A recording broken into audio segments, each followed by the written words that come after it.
யூதாவின் ராஜாவாகிய அகசியா தன் தாய் அத்தாலியாளின் துர ஆலோசனைகளை கேட்டு கர்த்தருக்கு விரோதமாக நடந்தான். கர்த்தரால் அபிஷேகம் பண்ணப்பட்ட யெகூ என்பவனால் கொல்லப்பட்டான்.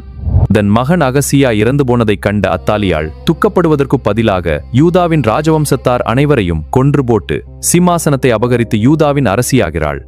ராஜாவின் குமாரத்தியான யோசேபியாத் ஒரே ஒரு குழந்தையான யோவாஸ் என்பவனை களவாக எடுத்து கர்த்தருடைய ஆலயத்தில் 6 வருடங்கள் அத்தாலியாளின் கண்களுக்கு மறைத்து வளர்க்கிறாள்.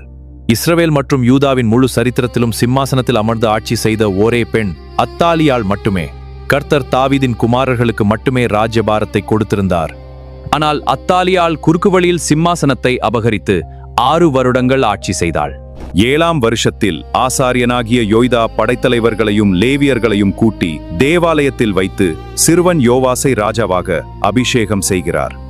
இதை கேள்விப்பட்டு ஓடி வந்த அத்தாலியாள் துரோகம் துரோகம் என்று கத்துகிறாள்.